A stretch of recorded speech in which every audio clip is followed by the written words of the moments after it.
Hey, everybody. Welcome in. Glad to have all of you here. Y'all, we got some things to talk about. Shout out to Chef Don Don. Shout out to Chef Don Don for this story. Chef Don Don, I just saw him go live, and the title of his live stream rather says BET said BET Hip Hop Awards and Soul Train Awards has been suspended. BET Awards next. So of course, as y'all know, I get to work, right? And we did a Stay a Black Media Town Hall here on our channel. As you can see, Disney has no black network. NBC Universal, no black network, but black people watch Bravo. Warner Bros. Discovery's the Oprah Winfrey Network. Fox has Fox Soul rather. Next Star Media Group Incorporated has no black network, and Paramount has BET, Black Entertainment Television. Or do they? Child, we have a lot to get to. Higher is waiting, low is available, but either way, we are live on tour, a very special edition of Brainley's virtual tour live. Get in here. Like I said, higher is waiting, low is available, but either way, we are live on tour. This is the Stay of Black Media, as you can see from all the legacy media companies. Let's get to it, y'all. This is a damn shame. Like I said, we are very cultural. You see that virtual tour background? Yes, you do. You hear that virtual tour music? Yes, you do. And then there is me. Hey, everybody, welcome in. Let me get it up for y'all. This is a damn shame. Right here. So let me do this real quick. So this comes to us from Billboard Pro. By the way, shout out to Billboard for making this article free. But yeah, I had to come on and talk about this, y'all, because y'all know we cover media all the time over here. And like I said, I give credit where credit is due for sure. So shout out to Chef Don Don for breaking the story. Here is Billboard Pro. I was about to say BET Pro. Billboard Pro, reflections on BET's 45-year history. It will always be the leading black media platform, pledges CEO Scott Mills. New projects, including a sports offshoot of the 106 & Park franchise, are on the docket as award shows evolve and corporate hierarchy shifts. When Robert L. Johnson launched Black Entertainment Television, BET, in 1980, the Black community and culture-focused cable channel initially offered just 2 hours of weekly programming on the Madison Square Garden Sports Network, later renamed USA Network.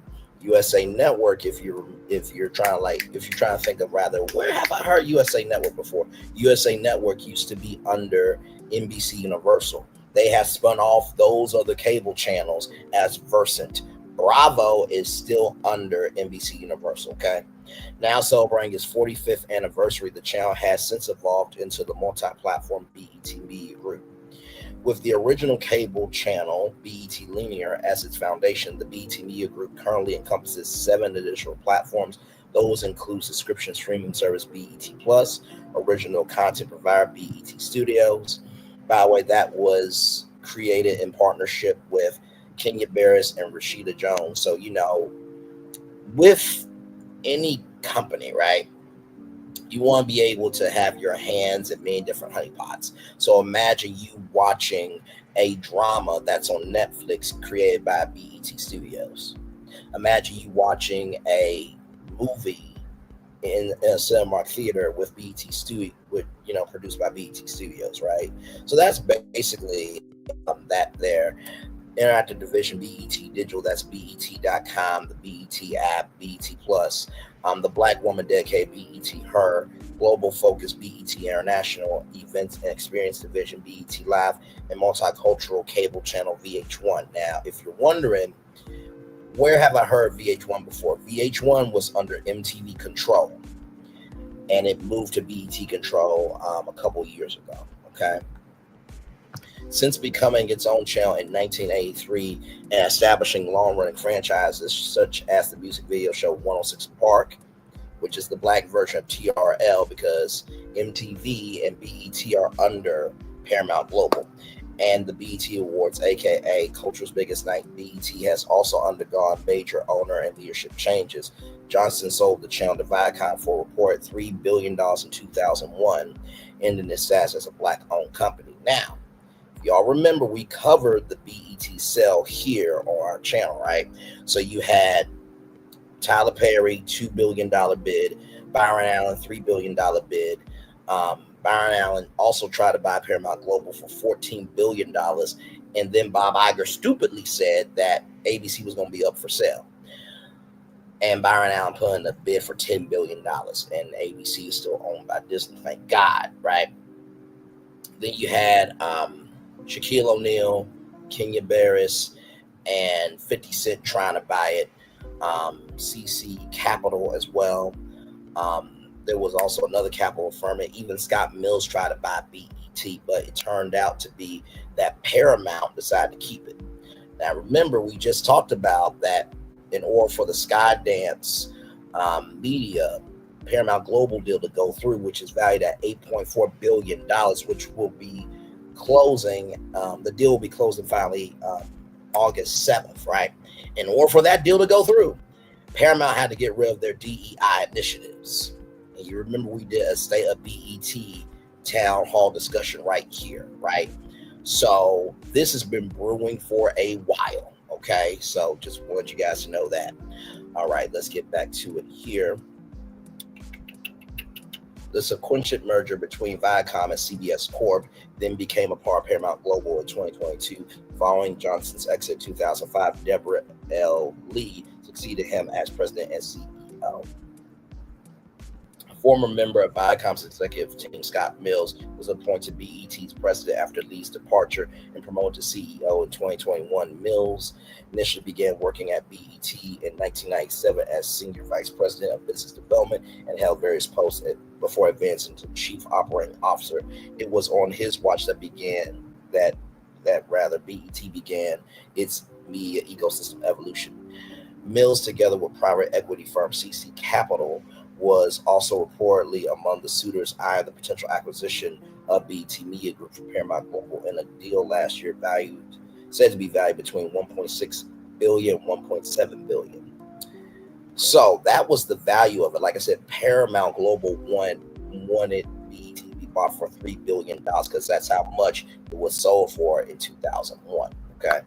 Sell chatter about BET first emerged in 2023 when Paramount Global was said to be interested in selling a majority stake in the entity for an estimated price tag between $2 billion and $3 billion. I want to show y'all something real quick here. Just to show y'all how long I've been doing what I've been doing. Real quick here, let me type this hashtag in to State of BET.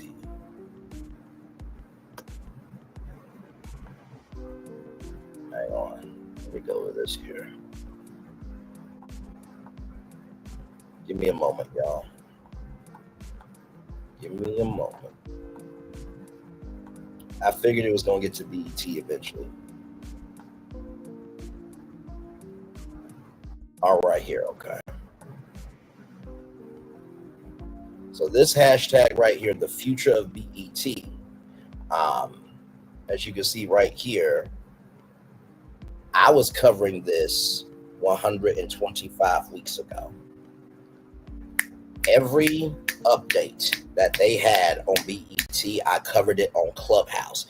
It was to the point we had a room on Clubhouse that started off at 10 p.m. that day, ended at 9:30 a.m. the next day. We had people from Revolt TV in the room, a former producer of Video Soul. We had Lati Dati, everybody, in the words of T-Talk with your girl. So when it came to the future of BET, I covered this on Clubhouse very, very hard. There it is there. And y'all, let me tell you something. I covered this story so hard that truly I called people from, there it is there.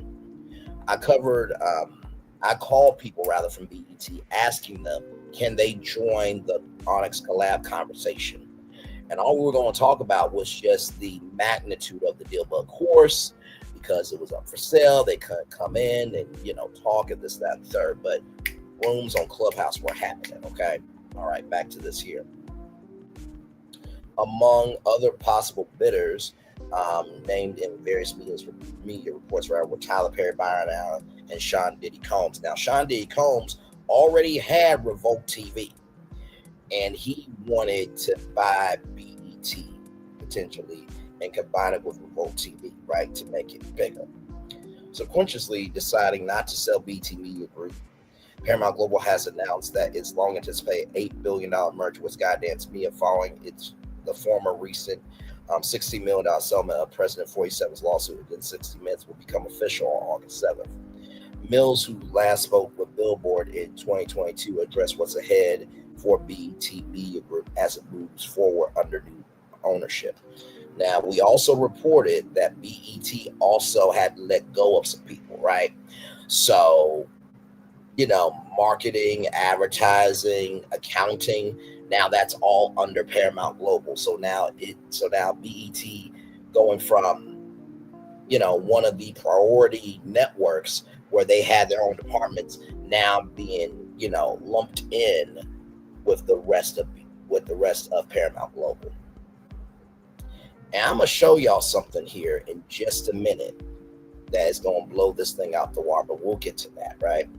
I will assure everyone who cares about BET that it will continue to be here for our community pledge meals. We are committed to that. BET launched its first major content partnership in 2017 with Tyler Perry. What role do such partnerships still play in the network's current ecosystem? Our teaming with Tyler Perry started as a content partnership. Then he became a partner in BET with us. His content divorced Sisters and Sisters, among other shows like Satima, like Bruh, okay, Message and Care for the Community resonate deeply. That's a beautiful thing. We've also partnered with Kenya Barris, Dira from Detroit, and also are in the 5th season of the Miss Pat Show, which was brought to us by executive producer Lee Daniels and executive producer / showrunner Jordan E. Cooper. Another example is Kevin Hart hosted the 25th anniversary of the BET Awards this year. He's been a great BET partner. Lil Kev, Real Husbands of Hollywood, going all the way back to his hosting of the BET Awards over a decade ago. Our entire approach with these partnerships is that we're a part of the broader cultural ecosystem. We get to support and be supported by extraordinary people who are relevant to our community. Give me one moment. BARIETY, BET.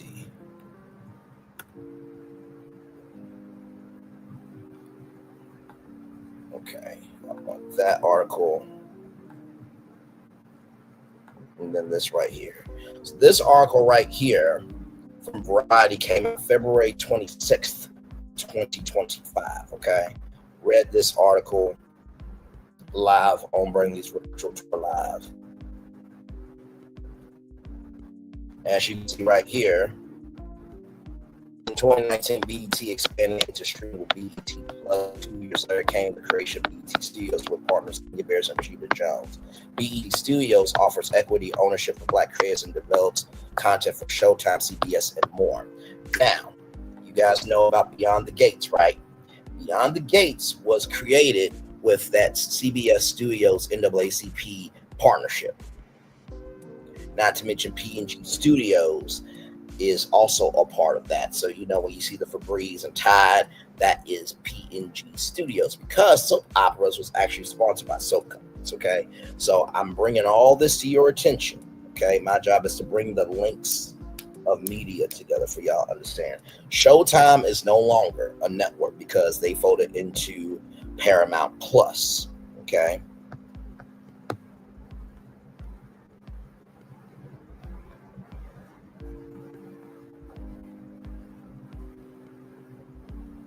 So right here, So right here, when it came to what was the impetus for creating BET Plus and what is your advantage in that market, it's really a big commitment to launch a streamer. But our research said that Black Americans were streaming at levels far in excess of most populations. But when you ask those same Black Americans, how do you feel about the Black content on those services? We saw double-digit differences between their general satisfaction and the delivery of culturally relevant content. That was the first sign that the opportunity absolutely existed for a BET streamer.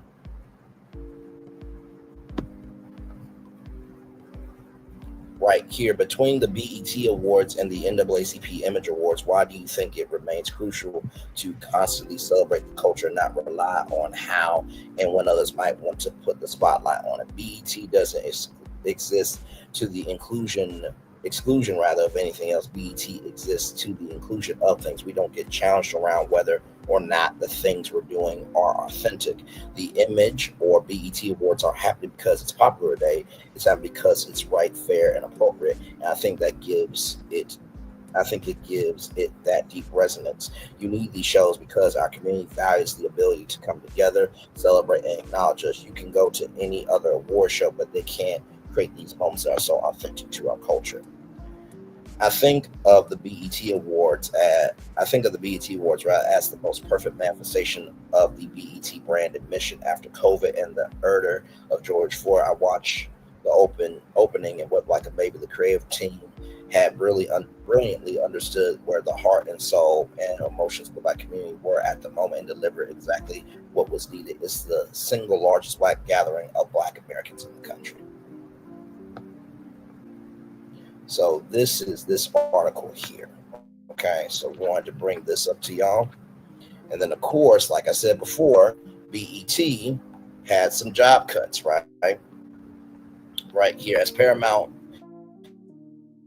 co-CEOs recently shared companies taking further steps to streamline Paramount to ensure its position for continued success. Mills wrote in the memo, BET is not immune to the conditions necessitating these actions, so we too must reduce staff within our organization. The number of BET staffers getting pink slip was not immediately available. The job cuts are part of the 3.5% U.S. workforce reduction that Paramount Global announced June 10th, which sources said affected several hundred employees. According to Mills, BET is implementing a streamlined organization structure where BET will continue to operate the functions that are core to our mission, value proposition, and market leadership position. Those include content strategy and production, programming, marketing insights, social impact, advertising, sales, streaming, and digital. BET will further leverage Paramount's scale support functions in the areas including linear TV research, finance, business, and legal affairs.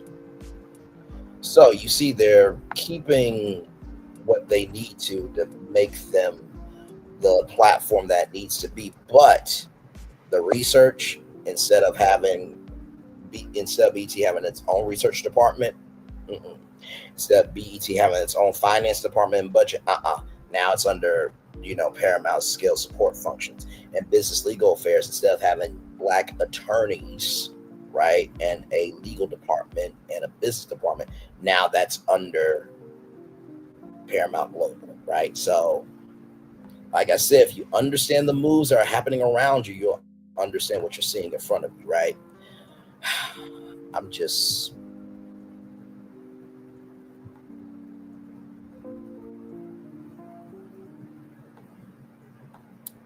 yeah, it's just, yeah.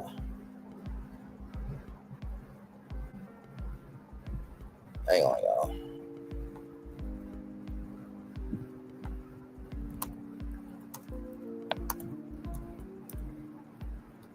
Will be doing Black Girls Rock on Lifetime. Give me a moment, y'all. Give me a moment.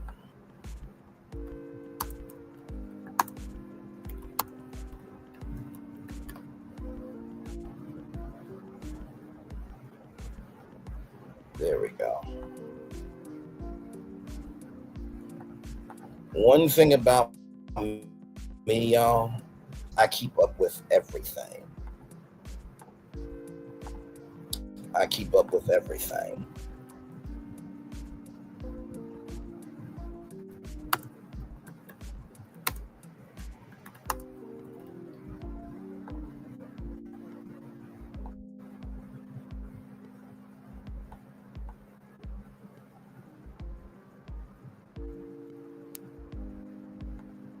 Let me see something here. Hang on.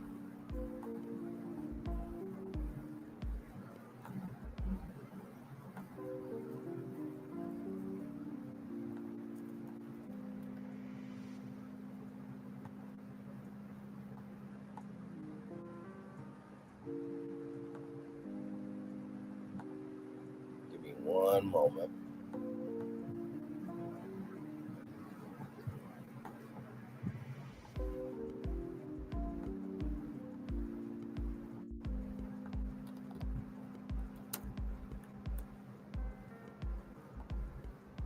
So, like I said, I don't think.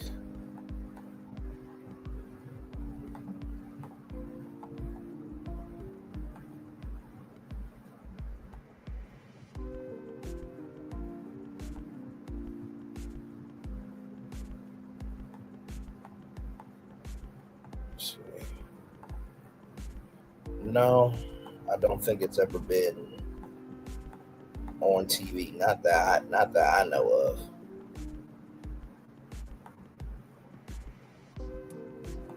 Not know of. Anyway, I'll do some more research.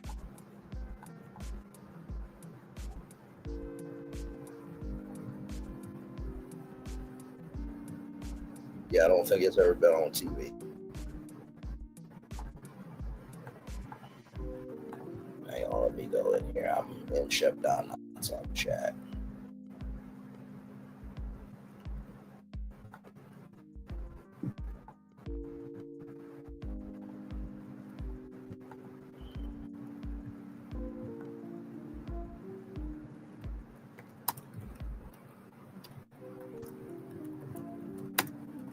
Transitioned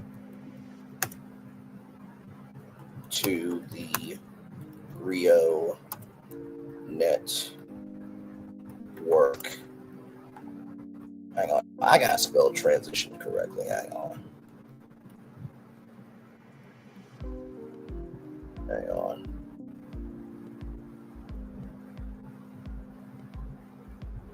Transition.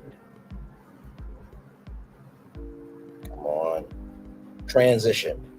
There we go. Okay. No.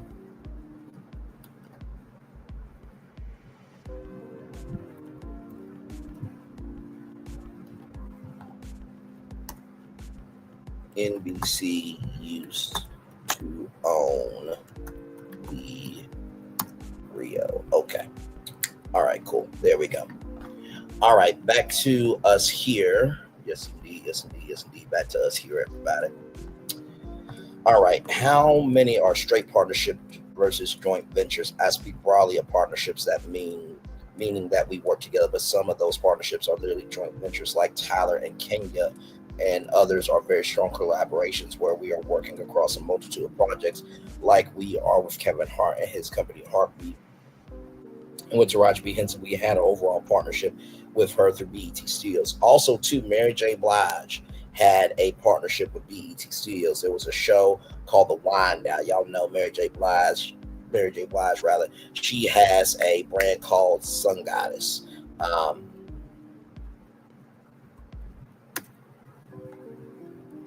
don't call myself the media nerd of social media for nothing.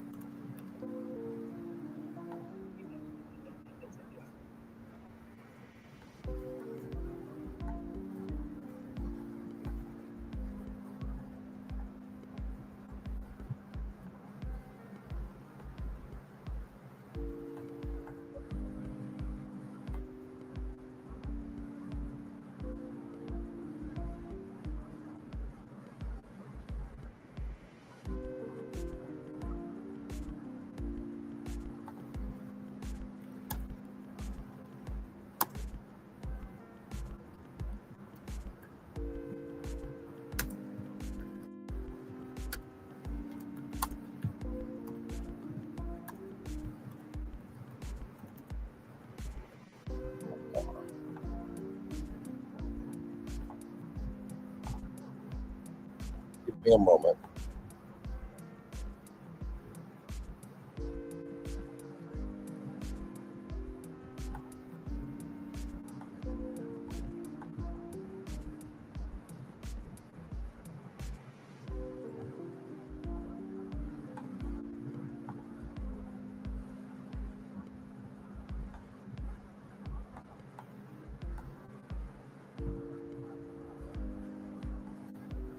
Give me a moment, y'all.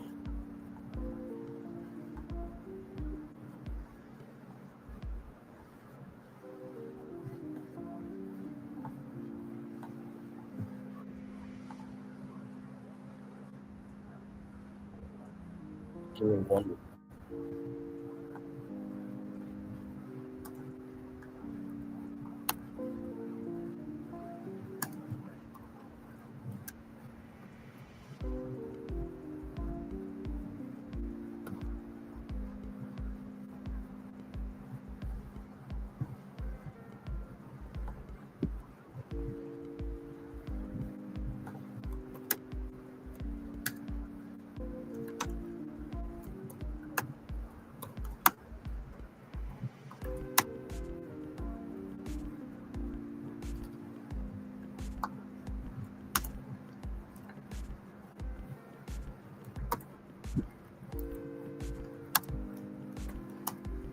It takes all of us to keep and us around as a culture.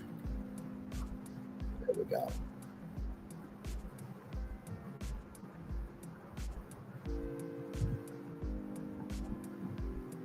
Okay, so sorry, y'all. I'm bouncing around, y'all. I'm bouncing around, but I'm here with y'all. Okay, BET recently announced that it will be further transversing the intersection between sports and music with a revamp rather of the network's early flagship series 106 in Park.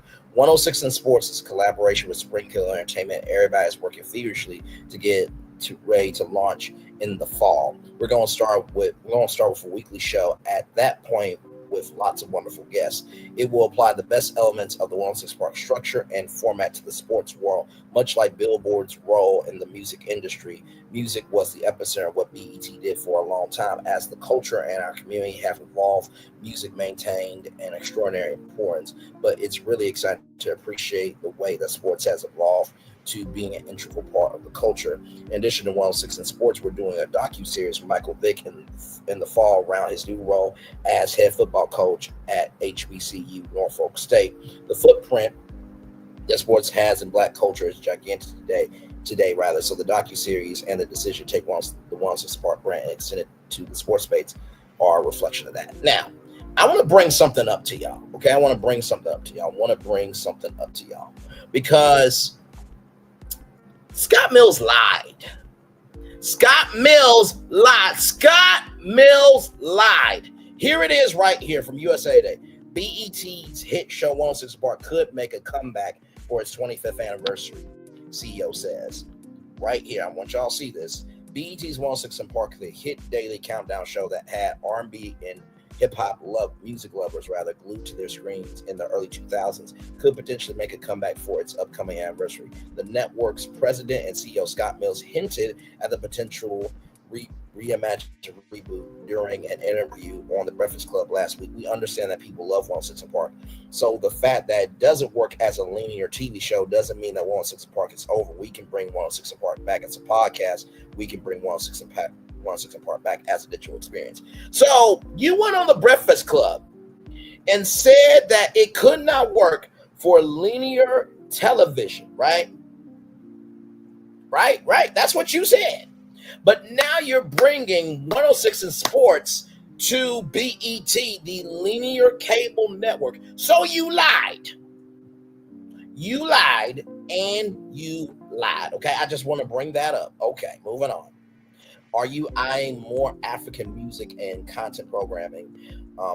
Content program front, there's not a lot of content from Africa on linear television in the States today, though people can access some African content on streaming platforms. But we've been trying to crack the code to really understand what content from the continent will resonate here, because there's a lot of great content coming from there.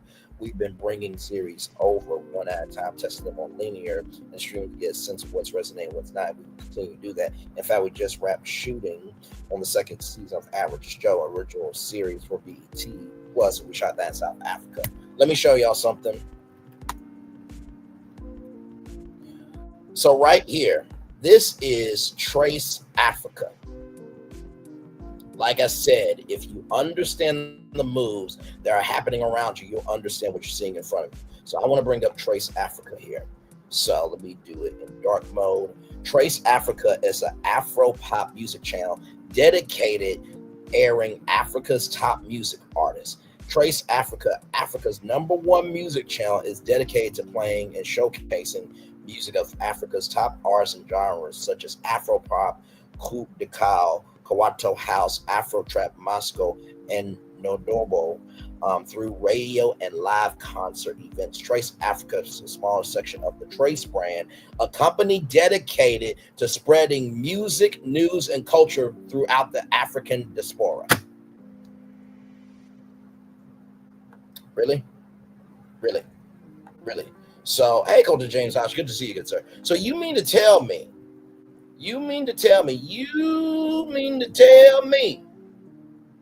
that you guys are trying to figure out what's going on in Africa to bring it over here, but there's already been a platform called Trace Africa, right? This is what we're doing? See, you don't want to play in my fucking face and think you're going to get away with it. No. You don't want to do that right here. Since then, Trace Africa has greatly expanded with 10 radio shows featuring music from all corners of Africa. With the implementation of these radio shows, the youthful, innovative music channel with the ability to offer powerful audiences and target populations has recently been rated #1 in French-speaking Africa. Trace Africa has traditionally found much of its success through music broadcasting. However, it places to expand its reach into the field of sports with the launch of Trace Sports Channel. This channel aims to connect sports and entertainment by showing the private lives of sports stars. With this new development, Trace hopes to expand its reach globally so as to free itself from reliance on developed countries. Now, me and GG9, we talked about this here on Bringing This Virtual World Live because we said it would have made sense, right, for, BET to have BET watch parties of different sports. Like, for example, the BET Super Bowl watch party. That would have been cool, right? Because the Super Bowl was in Vegas, right? And it was airing on CBS. So you could have done the BET Super Bowl watch party. Of course, Bubba Wallace just won a NASCAR, championship. So you could have, done a BET NASCAR watch party. That would have been the way to do it. Do BET watch parties of different sports with Black people in it. So that way you could build up the demand for a sports program to be in that. Then you could have done BET Sports Weekly. That would have been the best way to do it because now you're leveraging CBS sports talent, and Ashley Nicole Moss is going to co-host 106 in Sports with Cam Newton. She could have hosted BET Sports Weekly, and then Cam Newton could have joined that. 106 in Park was for music and entertainment. And you mean to tell me that y'all trying to figure out how to bring African programming over to the United States where there's a whole platform called Trace Africa? Okay. All right. Now listen here. Let me bring up Trace TV because I want y'all to see this. Like, this is why you got to get outside of your purview of being a one-trick pony.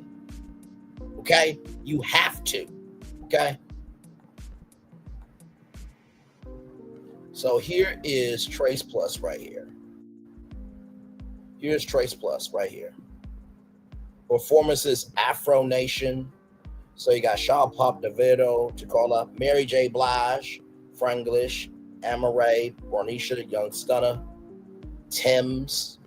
Lord Jesus, Thames. Jesus be offense. Thames can be Thames Lee. So here is Urban South Africa, Naja Nigeria, Muka East Africa, Africa South Africa, Jama Ghana, United Kingdom. Okay, this is all live TV. Gospel South Africa, Musica Ethiopia, Urban International, Caribbean, Brazil, Latin America, Gospel Africa, Franco, Yati, Haiti, Kiko, Congo, Gospel Nigeria, East Africa. This is all live TV that you can watch right from the space right here, right now. Moba, Cameroon, Africa, Francophone. Then Urban Africa, Franco, Vanilla, India, Ocean, Toka, Angola, Cape Verde, Monza, Quebec, Urban France, Senegal, Mall, Gambia, Sports Star, Sports Celebrities, and Urban Caribbean Indian Ocean.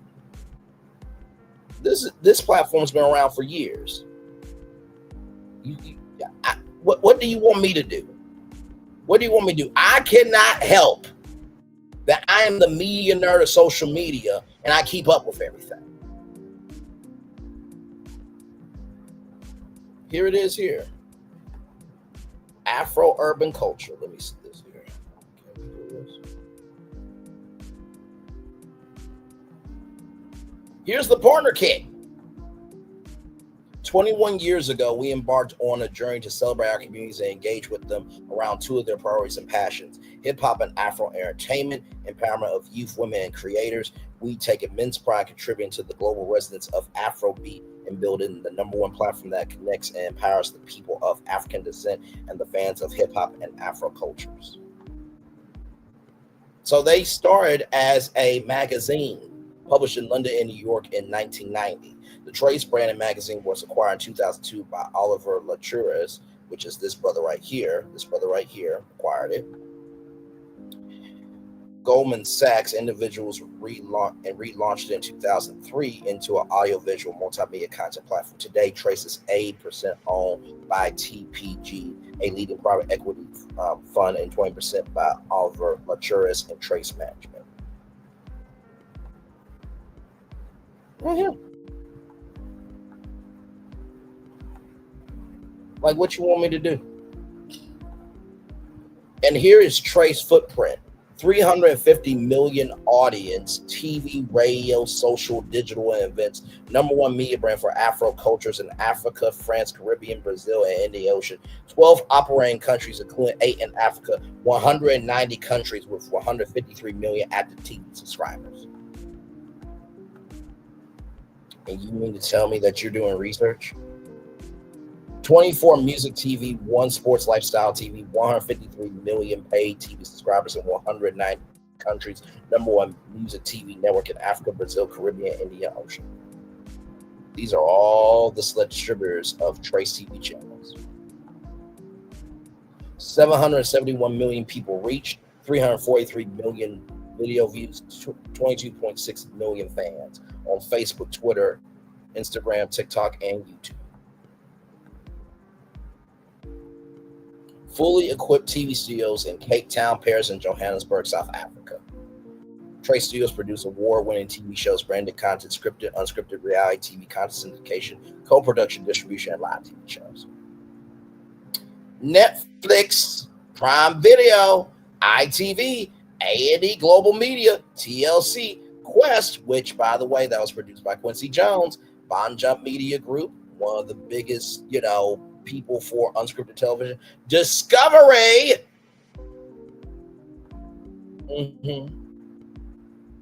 Over 100 Trace events per year in Africa, France, Caribbean, Brazil, Indian Ocean, including the Trace Awards, the number one music event in Africa. Trace Academia, a free online learning platform for access to jobs. 280 free certificates and interactive courses available online on Trace Plus about vocational training related to jobs, entrepreneurship, soft skills. 1.2 million downloads, 270,000 registered users of Polish and 50 plus partners. Trace for Arts, digital distribution, video production, promotion, publishing, recording, synchronization. Trace rights management, tech as a service to help collective management organizations to better manage, collect, and pay intellectual rights. This is for music artists. Select partners: YouTube, TikTok, Facebook, Spotify, Amazon, Apple Music.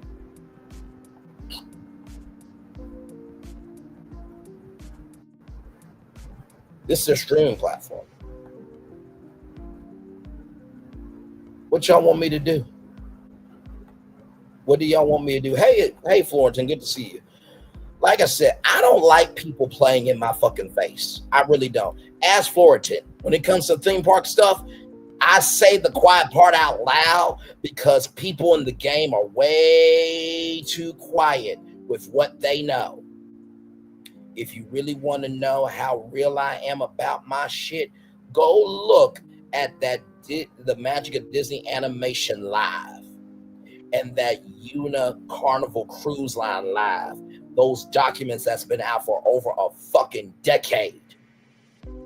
I used footage that was already available about the magic of Disney animation from back in the day to give you a sneak peek of what could be coming next year in 2026. The rebrand master plans for Walt Disney World and Disneyland, and Disney's composition of Magic theme park, Disney Quest. Child, I've been out here doing this shit, okay? But you got Scott Mills out here telling y'all, well, we're trying to figure out what we can do with Africa, when there's already a whole platform that's been over there for decades.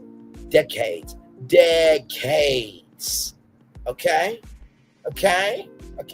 all right.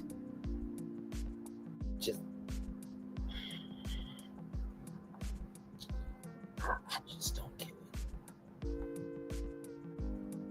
Y'all, here is Trace Studios right here. Here's a reel. Trace Studios.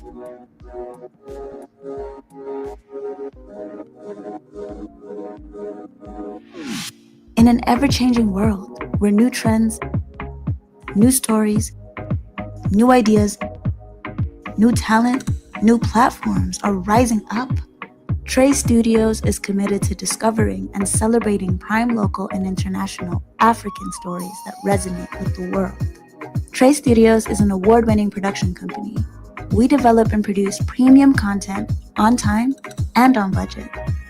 With production offices in Cape Town, Johannesburg, and Paris, we are a global production company with an internationally recognized, scripted and unscripted program slate. Trace Studios is the only audiovisual production company in South Africa with 2 state-of-the-art interconnected live studios in Cape Town and Johannesburg. South Africa offers great locations, tax credits, and local incentives to draw a growing international audience. Our branded content division delivers short-form video content designed to engage audiences and deliver results for our clients. Trace Studios' global distribution team works to monetize African talent and creativity. And thanks to our extensive Trace network, we have the capability to manage complex production projects across Africa, France, the United Kingdom, Brazil, and the Caribbean and Indian Ocean. Trace Studios. We tell great African stories. Since 2003, Trace Studios has produced over 6,000 hours from content of all genres. We are proud to bring the African narrative to the world, and we are a proud triple BEE Level 3 contributor. TV commercials, brand, corporate, and corporate film, short form series, broadcast, digital, animation, experience, entertainment, e-commerce videos, social media videos, physical and virtual, corporate events, music videos, documentaries, live stream. That's the branded content that Trace Studios does. Unscripted content, okay? Scripted content. They got 2 studios in Cape Town, Johannesburg, South Africa. They got distribution. Here are all the clients: A&E Networks, Discovery Channel, Netflix. I'm just pointing out the ones that y'all would know. BBC, British Broadcasting Corporation, ITV, Banjai, Quest, TLC, Travel Channel, Food Network, Durex, that's the condom company. Condoms, Rose, condoms! Delta Airlines, L'Oreal, Air France, Google, Visa, MasterCard. Child, people have been out here doing the work. Some of us are just too lazy to do research. And by the way, I am not saying anybody's name in general. I'm just keeping a buck with y'all that this information has been out here. Okay? So and let me tell you something. The reason why I fight so hard for us is because if we don't fight hard for us, there will not be an us. Here's more information right here. Trace Urban, formerly MCM Africa, then Trace TV, is a French paid TV video music channel that's owned by TPG Capitals, the parent company of various Trace channels like Trace Africa and Trace Latina. Is the third most distributed French television channel in the world dedicated to urban contemporary music and cultures, rap, R&B, hip-hop, dancehall, etc., targeting an audience age 15 to 34. Trace Urban is the second music channel in France and the most popular channel, broadcast in more than 60 countries worldwide. Along with airing music videos, the channel also features interviews of renowned artists, sometimes promoting their upcoming albums or concert tours with interviews called Fat Chat and Skip Skip.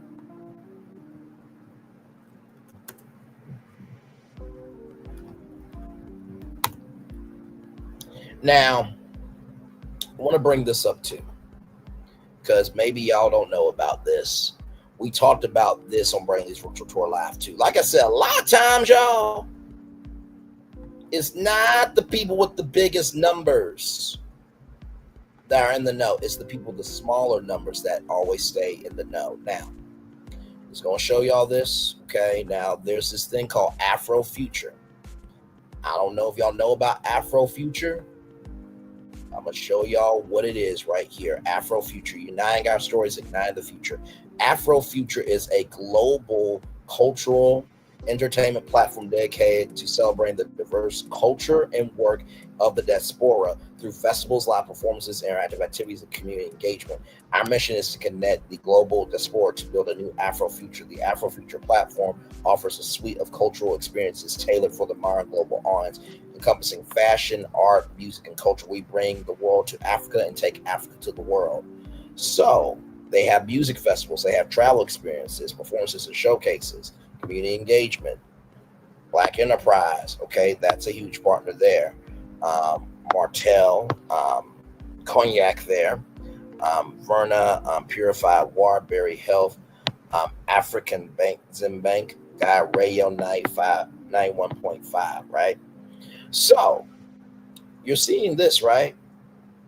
This is Afrofuture Detroit.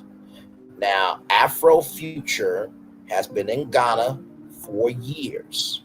Okay, 4 years. This is the first time they're bringing Afrofuture to the United States. So check this out.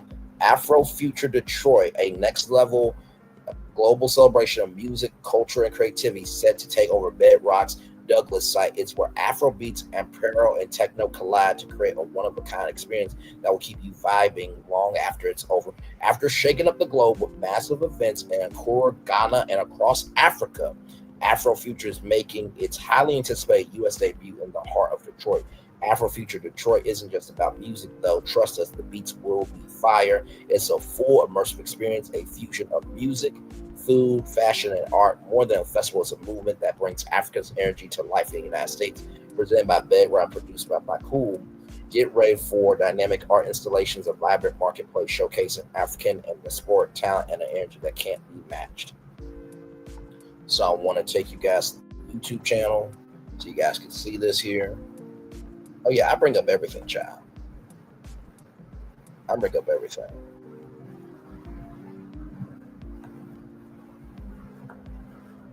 So let me show y'all this here.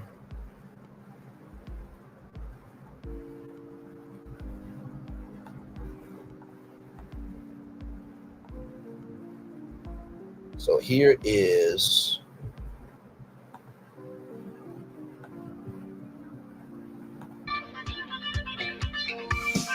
Afrofuture Festival.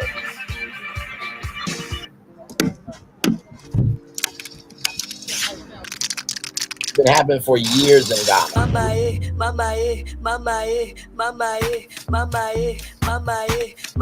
Now, of course, they had to change it from Afrochella because, you know, Coachella in the United States, right? So copyright.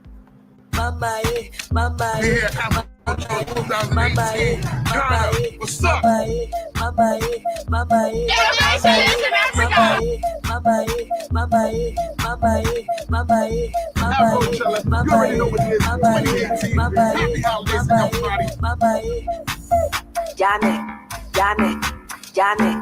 Janet, show me move, show me move, show me move, show me move.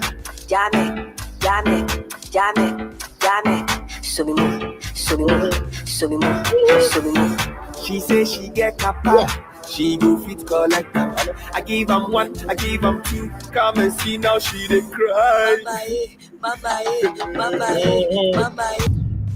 So like I said, it boggles my mind when Scott Mills says, well, we're trying to figure out a way for that to get to the United States.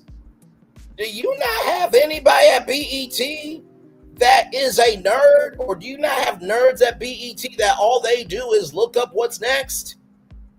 Or no? Because it looks like it's no. Y'all, here's the brother right here, Abul Kareem Abdullah, on the Future of Afrofuture Festival Black Innovation Community. He was on the Breakfast Club 2 weeks ago.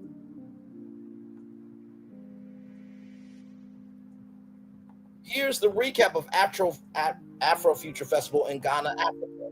Right here.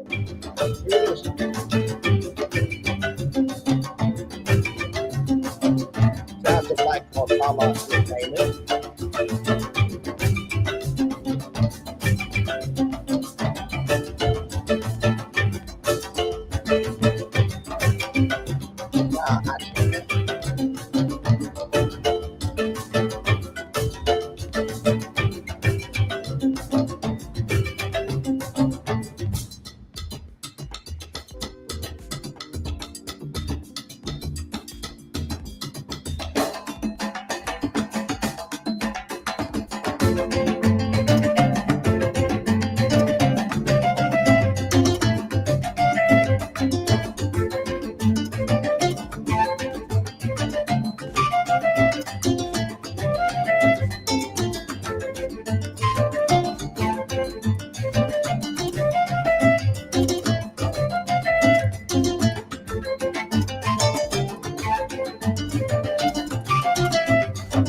Look at the vibrancy of this.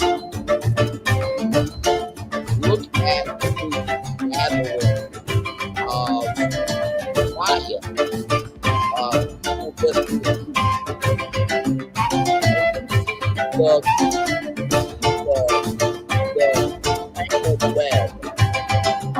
Just love that stuff. So, BET, I would suggest this to you. And you're not going to do this shit because you don't have it in it. You don't have it in you to do it. Go set up BET live coverage from Afrofuture Detroit and broadcast that on BET. Do it. You're not going to though. I know you're not. Here's the announcement for the main stage right here, rolling.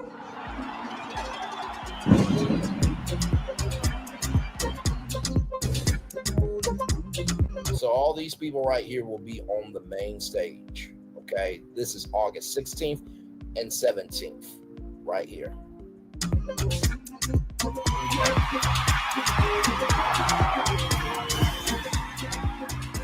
BT, go to that and broadcast it. Okay, but do not do an interview with Billboard magazine and think you're gonna have the Black Dassy, Black Poxy, and Black Imagination to play in my motherfucking face, knowing this information is out here. Okay, don't do that shit. Okay. So, moving on. Can you confirm the chair that 2 of the annual shows in BET's award franchise, Soul Train and Hip Hop, are no longer being presented?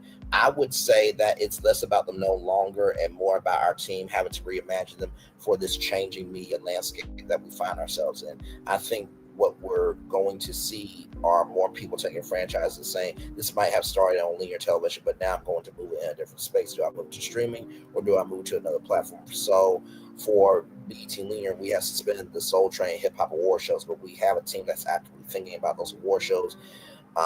Might best live as the media climate continues to evolve.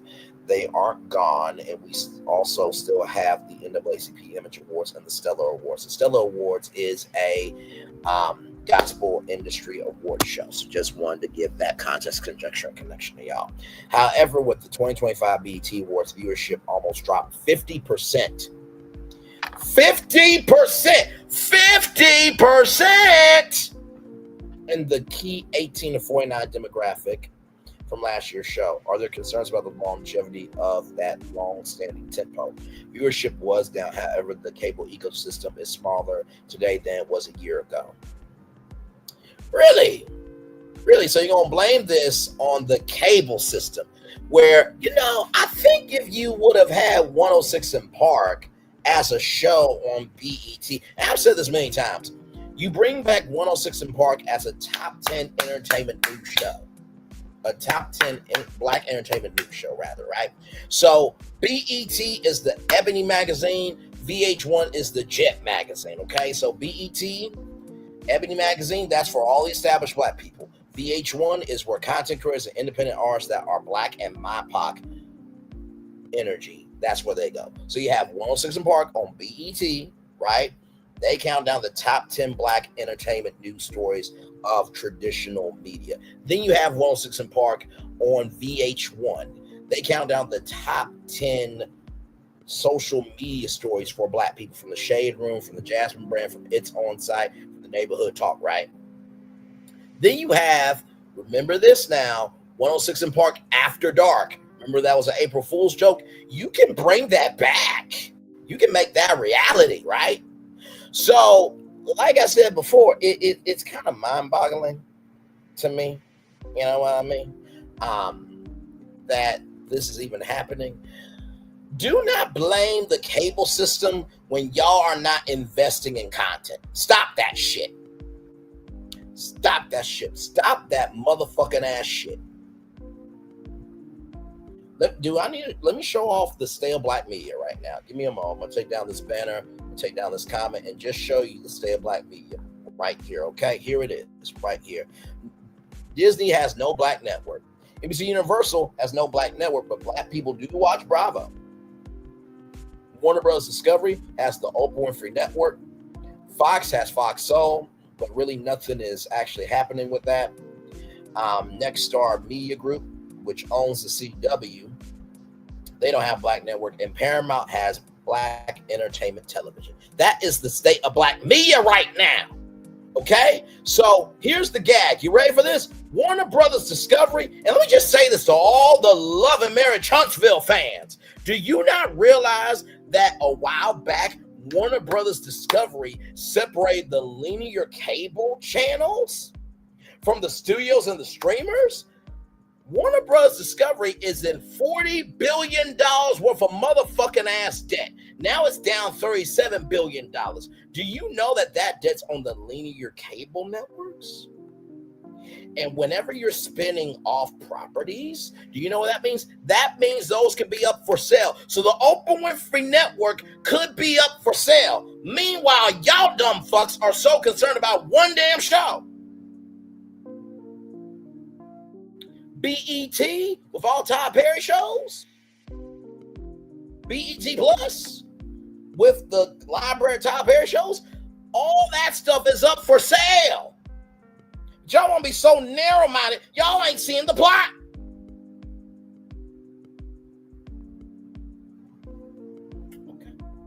Okay. Let's roll on. Viewership is down. However, the cable ecosystem is smaller today than it was a year ago. That's just the reality of it. But more importantly, I give Executive Vice President, Head Specials, Music Programming, and Music Strategy, Connie Orlando, and the incredible team, and the creative team, rather, incredible credit for delivering an amazing 25th anniversary BET Award show.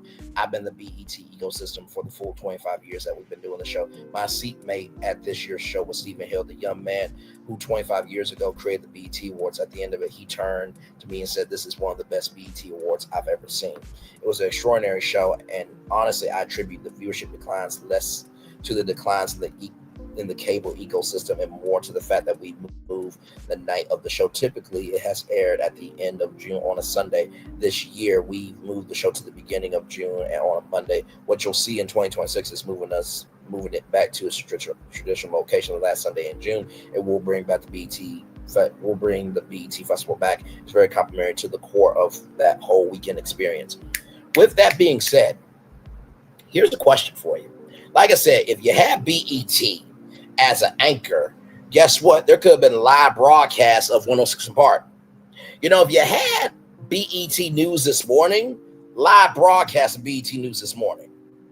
Let's just say that Millie Chun from Millie Chun TV had the Millie Chun talk show on BET. Live broadcast of Millie Chun from the BET Awards, right? Let's just say you had a panel talk show. Let's say The Real came back to BET. Live broadcast of The Real. So the reason why maybe the BET Awards wasn't where it's at is maybe you don't have enough programming to support that tent pole. Because guess who was at the Essence Festival of Culture some years back? That was MSNBC with Roland Martin on the convention floor. There was a network called G4 from NBC Universal. They covered Comic-Con. They were the only network to broadcast live from the convention floor. There was a conference called E3. It was a video gaming expo. Sadly, it's no longer around. Not to mention, too, E3, they would make announcements live on the convention floor too, and the Consumer Electronics Show. So guess what, BET? If you would cover Afro Future Detroit, if you would cover AfroCon, if you would cover DreamCon, maybe, just fucking maybe, you will have more people tuning into the BET Awards because they see you give a fuck about the community. The Black Walk of Fame, that would be cool to see that live on BET. There are ways for BET to rise up, but if you ain't investing in shit, why should people give a fuck about your shit? And you know what? Maybe do live convention coverage of the BET Festival on BET. Simulcast it on VH1 and stream it on BET Plus. What a concept! Moving on. What is your perspective on artificial intelligence as it relates to the BET ecosystem?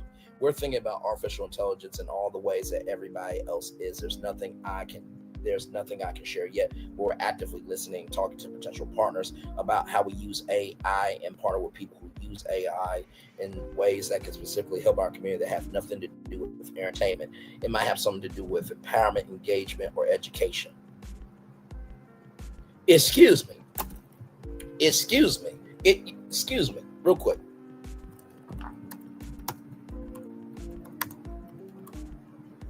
I just want to bring this up because did he really say this shit? Did he really say this motherfucking ass shit? Okay, all right. Let me bring this up.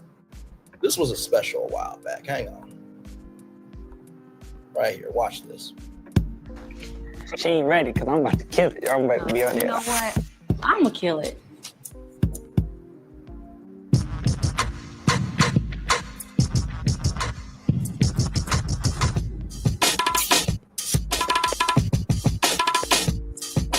That's going to be a lot of fun, live for the ladies and for the fellas, so you got to make sure you are there to see it's going to be crazy. Rip the Runway, hosted by Sierra and Chris Brown, March 14th at 10. Do you know what Rip the Runway was all about? Rip the Runway was a fashion award show to raise money for HIV research. Okay.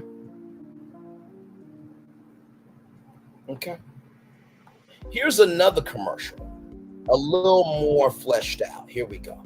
Just hear me out. No, all work management platforms are the same. Monday.com is the one you'll actually Rip Music, the fashion runway freedom.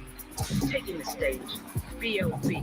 Diggy featuring Jeremiah, DJ A-Rap Music, Estelle, sultry soul singer Robin Thicke, Meek Mill, Wale, and the return of the original queen, Lil Kim.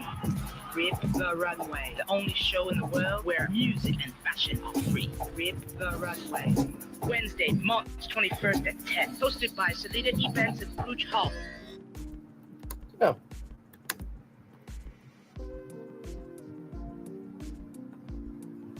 Not to mention Rock the Vote, by the way, or whenever BET did election coverage, they also covered it on 106 in Park.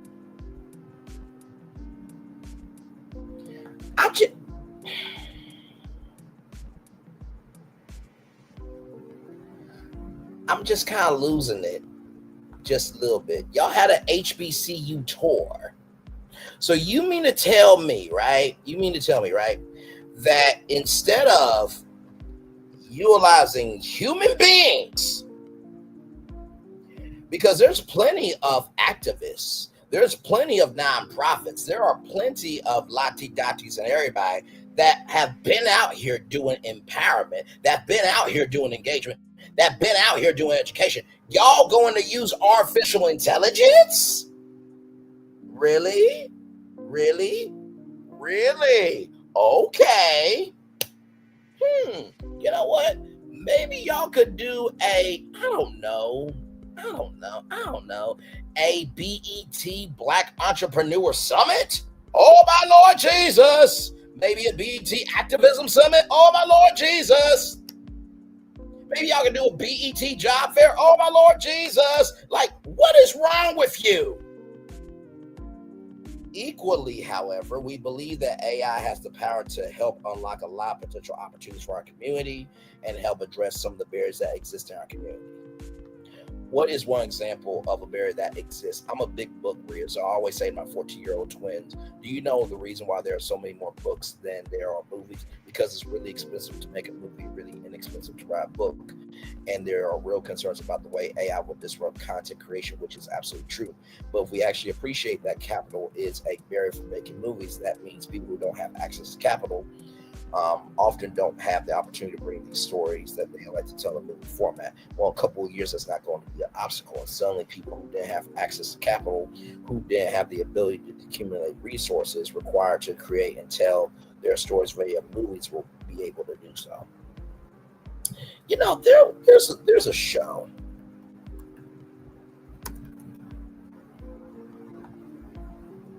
From Ludacris. Okay. Don't know if y'all know about, but this is Karma's World, okay? This is on Netflix. This is about this young lady and the power of her hair, right? On Netflix. There are Black content creators that got Black cartoons. You know how easy it is? Hey, we're BET.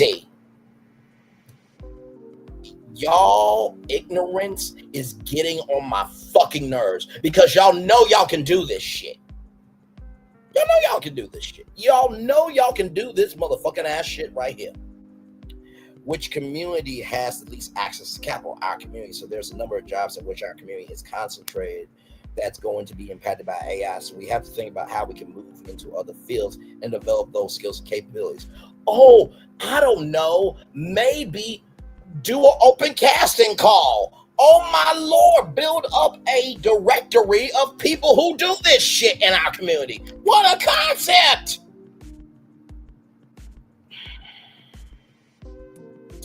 But equally, there are a number of places like film where it will actually remove historical barriers to participation by our community. For example, think about the music industry, the explosion of talent that came from our community, and some of the barriers to making and distributing music have gone away. You know what would be really great? A BET music festival. There is. You know what would be great? A BET film festival. Wow, there you go. How long did it take me to do that? Under a second. BET underwent layoffs in July. Were these across all sectors of the ecosystem, and how many employees were affected? As you know, the media industry is going through extraordinary changes, and those changes are impacting every company in the industry. The headcount reductions that we've had to take at BET were reflective of the impact of those changes on our business. And having been at BET for over 27 years, the reality is you go through cycles where you kind of hit an inflection point in the business where everybody has to tie up, shrink the organization to fit that environment. Then you build out that next aspect of your business and you're able to grow.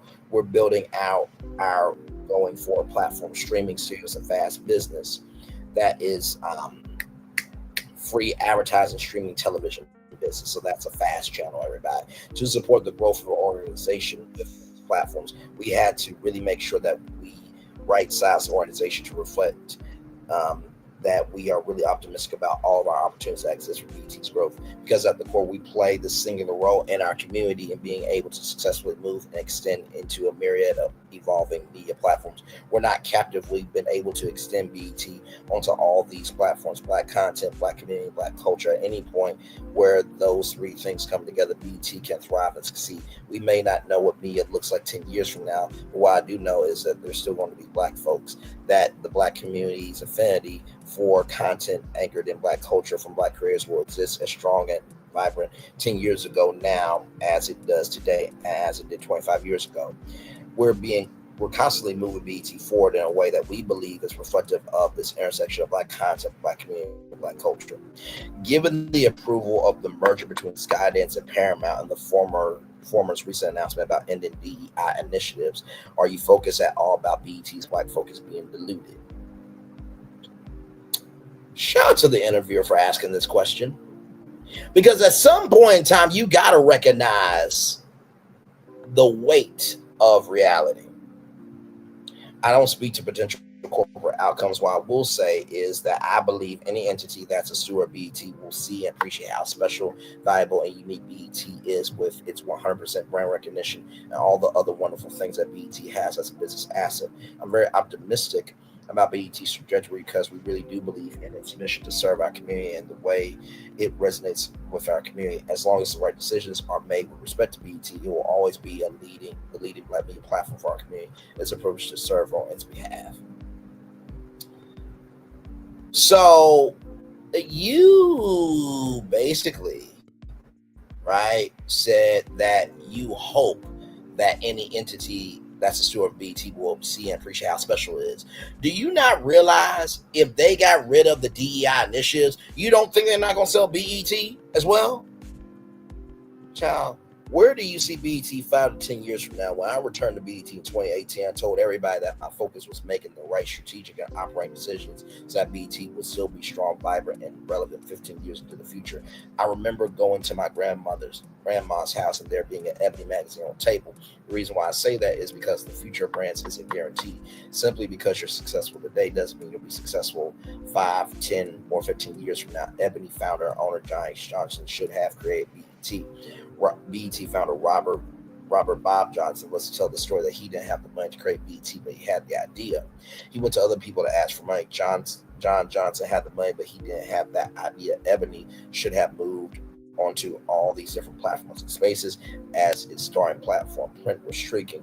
If he had made decisions to evolve that platform, Ebony would be thriving today. Ebony is still around. Hang on. Like, sincerely, like, Ebony, it's still here. Website's still thriving. They're actually are hiring. And here's the latest issue right here. Right here. So, yeah, Ebony is still around. Okay, Ebony is still around, child. Here's their media kit. So Scott Mills doesn't know what's really going on in the world. Like, here it is. Here's the Ebony media kit. Right here. Okay, y'all heard that too, right? Right.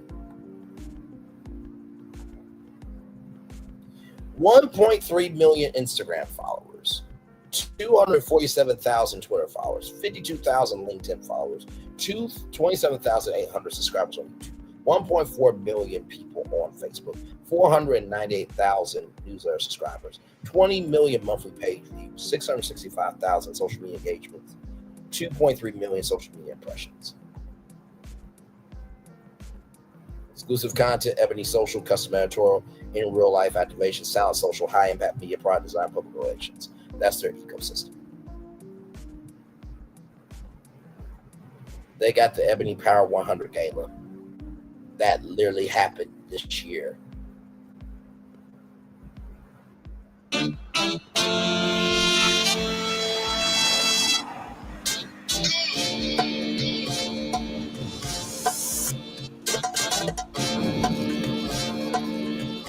Like, this literally happened this year. And CEO Scott Mills is saying, welcome to the Ebony Power 100. By the way, like, this literally happened this year. Like, the story of Jonathan Majors and Megan Good happened at the Ebony Power 100. What the? This icon set precedents early on. She will always be our hero. It's Kamala Harris, and thank you for honoring me with Ebony's Icon of the Year award. Each and every person that had anything to do with what Ebony has to offer, they deserve to be recognized because you're fueling our dreams.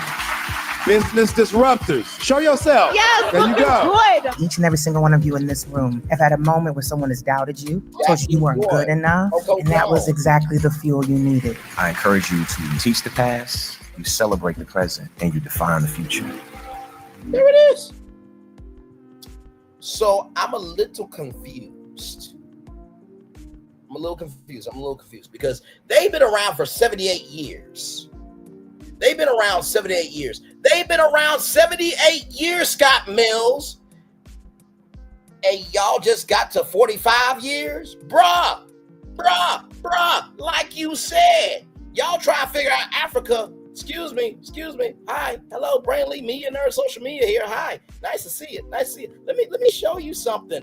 Oh my God, here's the thing called Trace Africa, which is an Afro pop music channel dedicated to airing Africa's top music artists. Afro pop, Coupe, Decal, Kawato music, Afro trap, Mamoka, and Doroba through radio and live concert events. Trace Africa is a smaller section of the larger Trace brand company dedicated to spreading music, news, culture throughout the African diaspora. Trace Africa premiered on DSTV on September 1st, 2016, and as a replacement to Trace Sports stars throughout the continent, and as of 2017, is also now on StarSat. Right here, since then, Trace Africa has greatly expanded with 10 radio shows featuring music from all corners of Africa. With the implementation of these new radio shows, the youthful, innovative music channel with the ability to offer powerful audiences and target populations has recently been rated #1 in French-speaking Africa. Trace Africa has traditionally found much of its success through music broadcasting. However, it places to expand its reach in the field of sports with its launch of Trace Sports Channel. This channel aims to connect sports and entertainment by showing proud lives of sports stars. This new development, Trace hopes to expand its reach globally as to free itself from reliance on developed countries. Since 2003, we produced over 6,000 hours of content from all genres. We're proud to bring the African narrative to the world. We are a proud triple BEE level 3 contributor. Like, y'all, the information's been out here. Okay? Like I said, the IPV ADDT, Warner Bros. Discovery separated the studios and streamers from the linear TV networks. Oprah Winfrey Network could be up for sale. Here's the media kit right here about Trace. Like, guys, it's right here. Like, this is Trace footprint. Trace's footprint is Afro Global. 350 million audience, right? TV, radio, social, digital events. #1 media brand for Afro cultures in Africa, France, Caribbean, Brazil, Indian Ocean. 12 operating countries, including 8 in Africa. 190 countries with 153 million active TV subs. I already told y'all about Afrofuture, right? And that Afrofuture Detroit is coming after they did it in Ghana for years. Right here. After shaking up the globe with massive events that occur in Ghana and across Africa, Afrofuture is making its highly anticipated U.S. debut in the heart of Detroit. I'm going to need y'all to start giving a fuck. I'm going to need y'all to start doing your research. And I'm going to need y'all to get some Braylon Lee energy. Okay? And hello to the gorgeous IPV ADDT. Good to see you, gorgeous. It's going to be a big loss if we lose BT altogether. Absolutely. By the way, there was a thing called the Celebration of Gospel. Don't know if y'all remember that. Holy. All right, moving on, child. Moving on. And it's heartbreaking that it's not because it was such an important part of our culture and community when I was a kid. My focus at BET is to work with my team and colleagues here and set up BET such that it will be more relevant, important, and central to our community and thriving in 10 to 15 years from now. That's what I'm working towards. So that's the interview. I want to bring up a content creator real quick.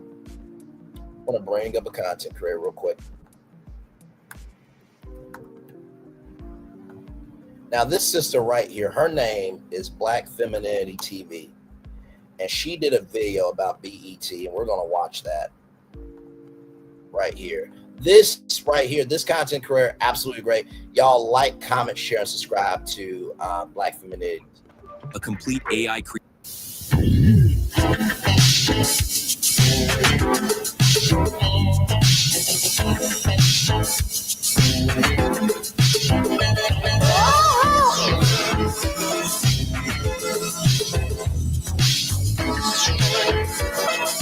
I want you back. Oh,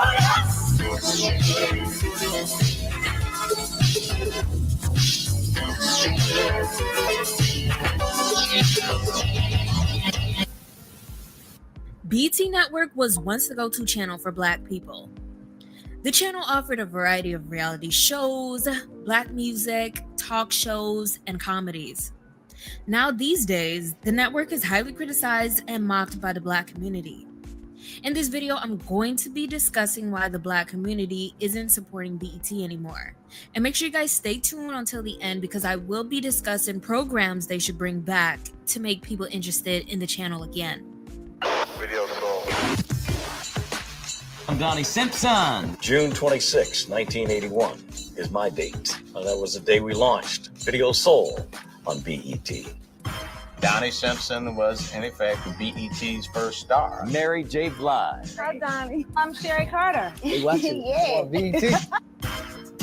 If you want to be down, you keep it right here on BET. The inspiration for BET came out of a desire for African Americans to have their stories told. There are many issues facing the African American family.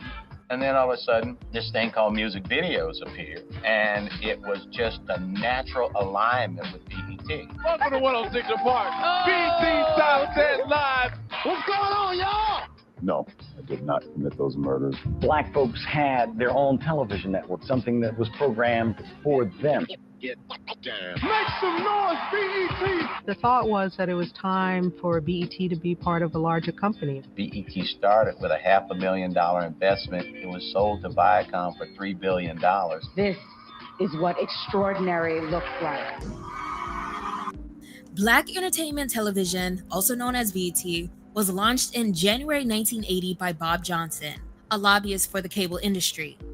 He acquired a loan of $15,000 and a $500,000 investment from media executive John Malone to start the network, and BET aired for 2 hours a week as part of programming for USA Network. BET started off airing Black music videos and reruns of popular Black sitcoms. In 1983, it finally became a full channel, and by the mid-90s, it had numerous news and talk show programs like BET News, BET Tonight with Tavis Smiley, and Teen Summit, which was created by Sheila Johnson, the wife of Bob Johnson. They also had specials to discuss Black social issues like Conversations with Ed Gordon and Black Men Speak Out, The Aftermath, which covered the 1992 LA riots. And with the growth of digital cable in the late 90s, they launched the sister channel BET Jazz. In the year 2001, Viacom acquired BET from Bob and Sheila Johnson for $3 billion, and Stephen Hill served as president of music programming and specials. Stephen had joined Viacom back in 1995, and during his time at BET, he created hit programming for the channel like 106 & Park, the BET Awards, the Hip Hop Awards, and College Hill. BET was leading other Viacom channels in ratings with music video and talk shows like Sita's World, Rap City, Top 20 Countdown, and 106 & Park. The company also had a program called BET Now, which constantly showed Black music videos for 4 hours a day.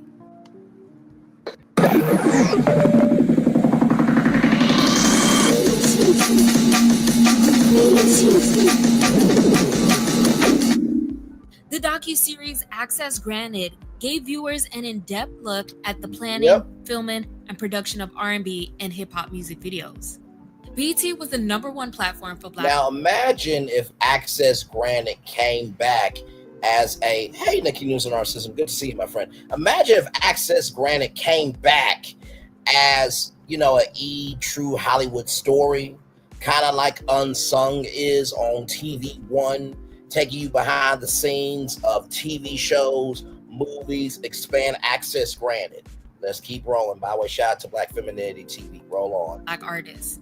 And non-Black artists knew where to go when they wanted to promote their projects to the urban audience. But BET wasn't just a platform for music. It was also a platform for popular and up-and-coming Black comedians, especially the Black women comedians. Comic View was a stand-up comedy show that aired on BET for 16 years. Then the network started producing reality shows documenting the lives of Black celebs, aspiring artists, teenagers, and college students. And I think we all remember that reality shows that time were typically centered around white people only. And I'm gonna show you guys how I'm living. This is how I'm living, y'all.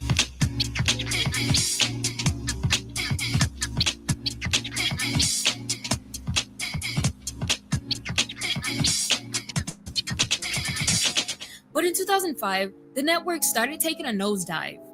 It first started with the departure of Free and AJ from BET's top-rated show, 106 & Park, and Deborah Lee also became chairman and CEO of the network that year. Deborah began her career with the company as its first VP and general counsel in 1986, then was promoted to president and COO in 1996. Now, I'm not going to completely blame her for the decline of BET, but do with this information what you will. Following the death of civil rights leader Coretta Scott King in 2006, BET went on with its regular scheduled music video programming, while channels like TV One, CNN, Fox News, and MSNBC did live coverage of her funeral. There was intense backlash towards BET, and the National Association of Black Journalists gave BET its Thumbs Down Award for not broadcasting Coretta's funeral live. Deborah started moving the network into a different direction. The gospel genre was now being incorporated under her.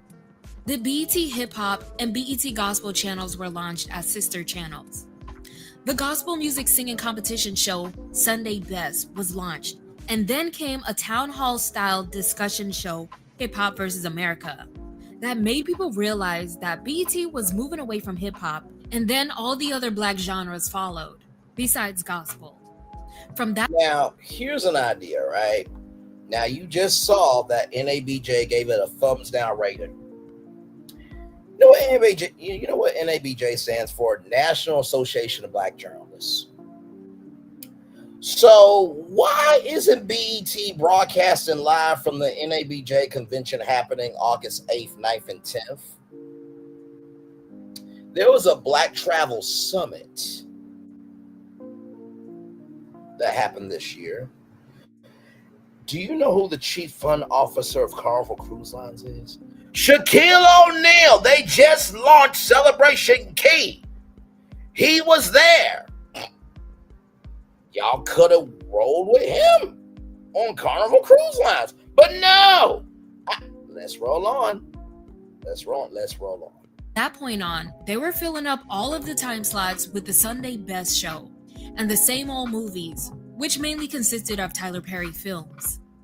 The network started being criticized for perpetuating negative stereotypes of Black people and showing us in the worst way possible with their choice of programs. You have been formally arrested. Does this mean I go to jail? I'm afraid. BET faces praise and criticism. BET has no interest, I think, in Black culture. I think they have interest in making money off of Black people. You guys. Culturally appropriating or culturally appreciating? That is the question. I've always felt that we have to have some control of the messages that are brought into our community.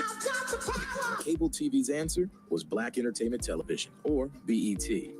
Most famously, the Boondocks made two particular episodes named The Hunger Strike and the Uncle Ruckus reality show, criticizing BET's content. Black music started suffering because of the changes. BET stopped broadcasting all of their popular programs for whatever reason, and in July 2017, Viacom signed new film and television development deals with Tyler Perry, and as part of the deal, Tyler would produce scripted series for BET and co-own the network's BET+. Now, I want to pause this here because if you all remember with Tyler Perry, not good riddance to BET. Oh, my Lord Jesus, child. Tell me how you really feel, Nick. Narcissism. For those of you who may not remember, Tyler Perry had a deal with the Oprah Winfrey Network. He brought The Have and the Have-Nots. He brought Love Thy Neighbor, If Loving You Is Wrong. He brought those shows. Okay? It was an exclusive deal with them. And on top of that, right, then he moved over to Viacom. And he had an overall deal with them to produce stuff for BT, but also a new division called Paramount Players. Okay? Now, I want you to follow me here. Okay? He also has a deal with Netflix. He also has a deal with Amazon. He just did a deal with A&E Global Media. Guess who is exploring the sale of A&E Global Media? Disney and Hearst Communications. Now, why do I bring up A&E Global Media? Because Tyler Perry is getting into the unscripted world. Okay? He already had a deal with Reform Media Group. Okay? He had that deal. And y'all remember the Tyler Perry Dreamers internship program, right? We promoted it here on Virtual Tour Live. What do I always tell y'all? If you understand the moves that are happening around you, you'll understand what you're seeing in front of you. That's wrong. He probably may eventually just buy the whole network entirely. Sheila Johnson, the ex-wife of Bob Johnson and co-founder, says she doesn't even support BT anymore because of the negative stereotypes and called the channel a squandered opportunity. She said, "I think we squandered a really important cable network when it really could have been the voice of Black America. We're losing our voice as a race as a result. I'm really worried about what our young people are watching. There are so many young people who are using the television as a babysitter. We have parents who are not being parents and not monitoring what their children are watching. I don't watch it. I suggest my kids that they don't watch it. I'm ashamed of it, if you want to know the truth. When we started BT, it was going to be the Ebony magazine of television." Oh, my Lord Jesus. Wait a minute. Did I say earlier that BET should be the Ebony magazine style of television? And then I said that VH1 should be the Jet magazine style of television? Is Braylon Lee right on the money about media, culture, and entertainment? Oh, my Lord Jesus. Moving on. We had public affairs programming. We had news. I had a show called Teen Summit. We had a large variety of programming. But the problem is that then the video revolution started, and then something started happening, and I didn't like it at all. And I remember during those days, we would sit up and watch these videos and decide which ones were going on and which ones were not. We got a lot of backlash from recording artists, and we had to start showing them. I didn't like the way women were being portrayed in these videos. I really wish, and not just BT, but a lot of television programming, that they would stop lowering the bar so far just so they can get eyeballs to the screen. I know they think that's what's going to keep programming on the air. That's what's going to sell advertising." End quote. Sheila went on to say that she wished the network promoted safe sex more instead of promoting promiscuous, raunchy rap videos. BT has also been criticized for excluding a large part of their community from the network, queer folks. In 2013, they hired the transgender, non-binary media personality B. Scott to be a correspondent for the Style Stage at the 2013 BET Awards 106 & Park pre-show. B. Scott did one interview before being yanked from the show after commercial break for wearing women's wear. B was ordered to mute the makeup, pull the hair back, and remove the women's clothing, which included heels. Then they forced them to change into men's clothing, which is weird because B. Scott has never really presented themselves in a masculine way, and I'm sure the producers were aware of that. But B obeyed their wishes, but was never put back on the air and was replaced by Adrian Braylon. B blasted the network for humiliating them and not respecting their gender identity and expression. BT released a statement claiming that they embrace global diversity and says that they regret unintentionally offending anyone in the LGBT community.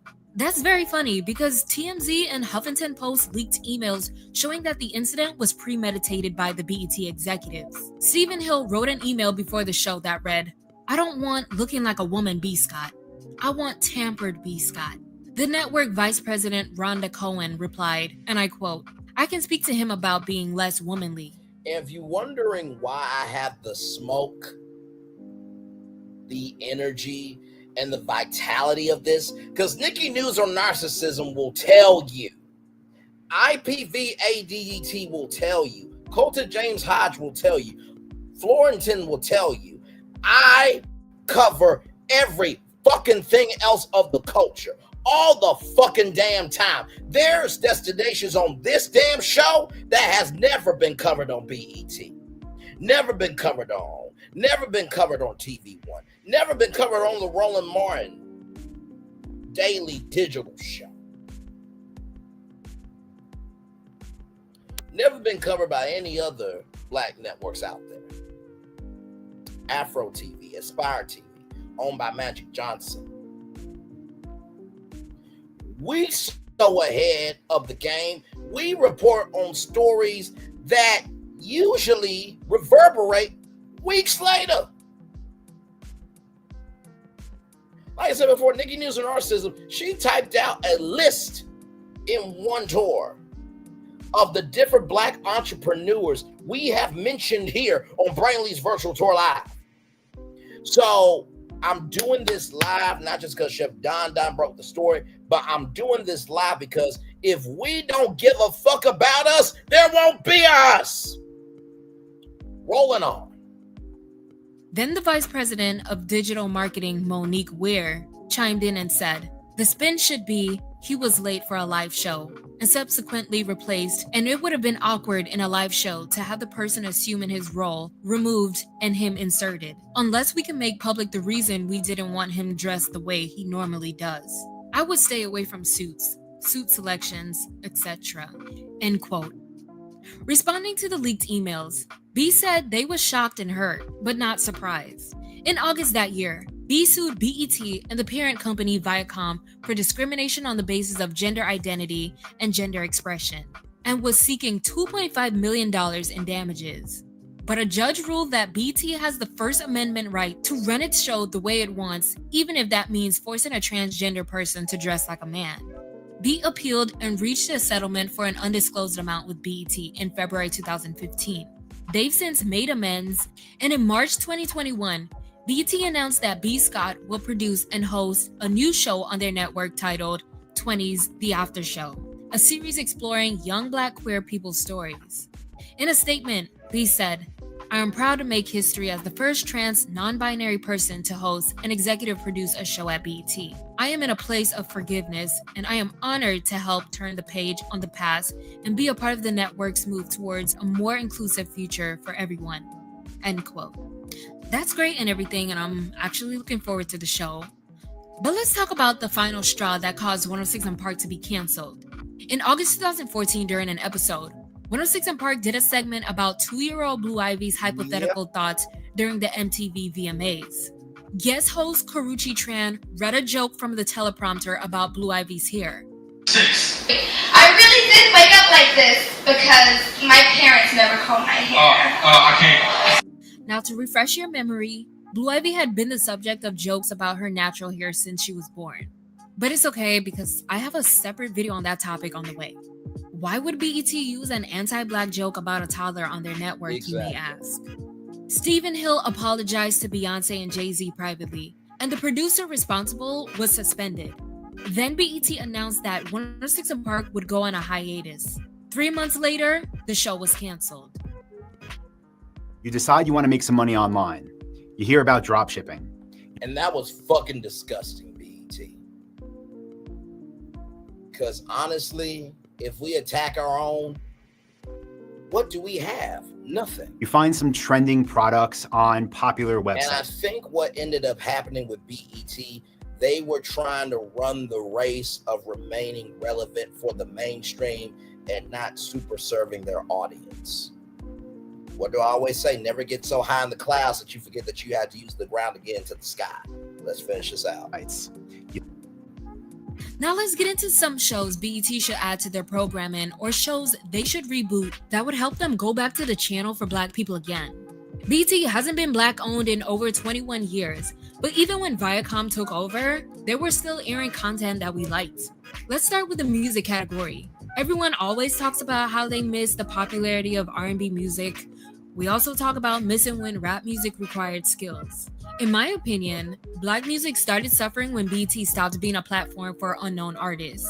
R&B and hip-hop were dominating the Billboard charts in the 2000s when BET focused on music. There are so many talented singers who create classic R&B, as well as skillful rappers who could really use a platform. If BET brought back shows like BET Now, the program that constantly aired new music videos for 4 hours, 5 days a week, Rap City, a program showcasing hip-hop music videos, and featured interviews and freestyles from popular and up-and-coming rappers, they should also bring back music video countdown shows like Top 20 or 106 & Park. Those shows would really benefit the success of Black music and the artists. And the BET award shows are useless because they aren't even playing Black music on their channel anymore. But imagine if they did an unplugged show like Tiny Desk or MTV Unplugged for Black artists. Let's talk about docuseries. BET used to have a show called How I'm Living that was similar to MTV Diaries, All right, love you, where my they chronicled the friend. Talk day in the show. life of various people. Access Granted gave us a behind-the-scenes look at the making of our favorite music videos. But we can't forget about the talk shows. BET used to amplify Black voices and current events on shows like Teen Summit, BET News, and BET Tonight. Do you guys remember when Monique had her own late night show? Which brings me to the comedy category on the channel. It launched the careers of so many Black comedians who went on. By the way, Comic View has come back with Kevin Hart. And y'all, let me tell you something. I rely on Nikki News so much, not just as a good friend, a good colleague, and just a good person, but she has been here on tours where, child, it was borderline, BET back in the day where, BET could have been canceled for some of the stuff that they said because they said the quiet part out loud. So when I tell you that there are Black people like Nikki News or Narcissism, when there are audiences that have been looking for positive spaces and that there is a culture of wanting more, let me tell you, there is BET energy on social media. The problem is you have to get past the point of wanting to culturally appropriate us for the audience we can bring, but not culturally appreciate us and invest in us respectfully, accordingly, and responsibly. That part. Moving on. To have amazing careers in show business because of Comic View. The only Black comedians who are popular these days, and I use comedians lightly, are the ones who gain popularity from social media by doing things like going into public places, pranking people for a say that Comic View is back because Kevin Hart, he brought it back. reaction, or playing into racial stereotypes, and most of them are extremely corny to me. I personally loved the prank dating show Hell Date. I would also like to see special programs like Spring Bling and Rip the Runway, where they showcase Black designers and models. Girl, please, I'm a player, yeah, it's true, but I changed the game for you. I can see what it do. And we all love a little reality TV, so if they want to bring back College Hill or something similar to Baldwin Hills or College Hill, or like a Black music competition, oh my God, I would love that. BT did a really good job with Real Husbands of Hollywood, Being Mary Jane, American Soul, The New Edition Story, and The Bobby Brown Story. And those shows brought in huge ratings for the network, so I would love for them to continue to produce content that isn't done by Tyler Perry and doesn't involve every type of Black trauma possible. Bring back shows and films where Black people just simply exist and aren't poverty-stricken or in depressing situations. BT stopped being interesting when they got rid of all their popular shows for no reason, and we stopped supporting the brand when it no longer represented us and stopped amplifying Black voices and talent. I have a lot of cool ideas, so BET, if you ever need any pointers, you can always hit your girl up. What shows would you guys like for BET to reboot? Let me know your thoughts in the comments below, and like this video and subscribe to Black Femininity TV for more content. Y'all subscribe to that sister right there, Black Femininity TV. I wanted to bring that because I thought that was a very comprehensive overview, but with so much soul, context, conjecture, and connection that you you felt like if you never watched BET, you will understand the power of BET, right? So shout out to Black Femininity TV. Y'all, that I just wanted to come on and give y'all that. Like I said, y'all, we gotta care about us. Use that moment of clarity because we don't care about us to create a new reality. So, that's it. And that's her channel right there, into your full time. With that being said, I'm gonna turn off my camera now because we've done the whole show for over an hour. Yes, we have. Y'all, that's it for me. I want to thank everybody for coming through. Shout out to Chef Don Don for making it do what it do right here. Let me bring him up. Because y'all know I always love giving credit where credit is due. Chef Don Don. Because he's the one that started off this thing. And y'all know I have no problem. No problem at all. Right here, Chef Don Don. And here's the live right here. Right there. Right there. So y'all go support Chef Don Don with this story right here. I gave more additional context, conjecture, and connection. Y'all, I'm out. With that being said, it's time for the best outro on YouTube. Know what you do and do what you know. Never say you want more special because you will always want a blessing and trust. You may not be where you want to be, but by the end of it, you'll be where you need to be. Do what you've been chosen to do. Why? It's one thing to call yourself. It's another thing to be chosen. One love, much love, all love. I have spent time with you. You have spent time with me. And hopefully by spending time together, we'll be great together. And always remember where you're doing radio, television, YouTube, living your best life, or just showcasing that. Listen, if you want to be a somebody, expand yourself. But if you don't want to, but if you want to stay a nobody, stay limited. Make sure the replay is not just for you watch it, not just for you listen to it, but if you want to experience it again. I love you, I value, I embrace you all. Always remember, receive love, you gotta give it, receive love, you gotta give it, receive love, you gotta give it. Where obstacles you've overcome, where successes you have achieved upon this particular day, I'm extremely proud of you, but no one else is proud of you. Be proud of your damn self. Finally, y'all, listen. All we have is each other. So uplift the good, drag down the bad, but in the midst of it all, keep your fucking peace. Okay? Because that should be non-negotiable. I love y'all to life, to the moon and stars and everything in between. I feel the love and I send it right back to here, Chef Don Don's channel as well right there. All right, y'all. Good night. Love y'all. Bye-bye.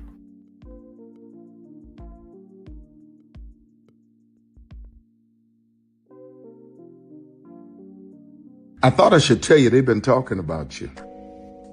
Yeah, they've been talking about you. They've been talking about the fact that they've done everything they could to stop you and everything they could to block you, but you still win. They've been talking about the fact that they have undermined your success and they have tried to sabotage your seasons, but you keep winning. They've been talking about the fact that even though they don't like each other, they get together to try to kill you, but you keep winning. They've been talking about the fact that you were voted least likely to succeed, but like cream, you keep rising to the top. They've been talking about how they tried to burn your world down, but like the phoenix, you rose from the ashes. They've been talking about you. And you know what they say? Oh, she's just lucky. He's just lucky. But no, you ain't lucky. You're anointed. You got something on you. You got favor on you. You got power on you. You were born to win. Now they can call it luck, but it's grace. They can call it luck, but it's favor. But whatever they call it, it doesn't matter, because you know what God calls you? Do you know what God calls you? A winner. I thought I should tell you they've been talking about you. Yeah, they've been talking about you. They've been talking about the fact that they've done everything they could to stop you and everything they could to block you, but you still win. They've been talking about the fact that they have undermined your success and they have tried to sabotage your seasons, but you keep winning. They've been talking about the fact that even though they don't like each other, they get together to try to kill you, but you keep winning. They've been talking about the fact that you were voted least likely to succeed, but like cream, you keep rising to the top. They've been talking about how they tried to burn your world down, but like the phoenix, you rose from the ashes. They've been talking about you. And you know what they say? Oh, she's just lucky. He's just lucky. But no, you ain't lucky. You're anointed. You got something on you. You got favor on you. You got power on you. You were born to win. Now, they can call it luck, but it's grace. They can call it luck, but it's favor. But whatever they call it, it doesn't matter, because you know what God calls you? Do you know what God calls you? A winner. I thought I should tell you, they've been talking about you. Yeah, they've been talking about you. They've been talking about the fact that they've done everything they could to stop you and everything they could to block you, but you still win. They've been talking about the fact that they have undermined your success and they have tried to sabotage your seasons, but you keep winning. They've been talking about the fact that even though they don't like each other, they get together to try to kill you, but you keep winning. They've been talking about the fact that you were voted least likely to succeed, but like cream, you keep rising to the top. They've been talking about how they tried to burn your world down, but like the phoenix, you rose from the ashes. They've been talking about you. And you know what they say? Oh, she's just lucky. He's just lucky. But no, you ain't lucky. You're anointed. You got something on you. You got favor on you. You got power on you. You were born to win. Now, they can call it luck, but it's grace. They can call it luck, but it's favor. But whatever they call it, it doesn't matter, because you know what God calls you? Do you know what God calls you? A winner. I thought I should tell you, they've been talking about you. Yeah, they've been talking about you. They've been talking about the fact that... Good evening. My name is Mark Woodbury. I'm the chairman and CEO of Universal Destinations and Experiences. Well, we're finally here. Tomorrow we begin a new chapter at Universal Orlando Resort as we open Epic Universe. We built this place for you. I want to thank you, our fans, for your love of our stories, characters, and immersive experiences that inspired this incredible place. Epic Universe represents over 8 years of meticulous planning, immense creativity, and innovation, combined with unmatched craftsmanship and operational excellence on the part of thousands of people who have brought to life the stories and characters that live beyond each of Epic's portals. But it represents so much more. Your love of Universal and the deep connections we've shared together here in Orlando over the past 30 years inspired us to dream bigger and to push the boundaries to create something extraordinary for you and for generations of fans and families to come. And tomorrow, as we open Epic Universe, I can't wait for you to experience this place for yourself. Now it's your turn to step inside, to lose yourself, and to share this place with the ones you love most. As we open this park, we hope your world becomes a little more epic. Tomorrow, Epic Universe becomes yours.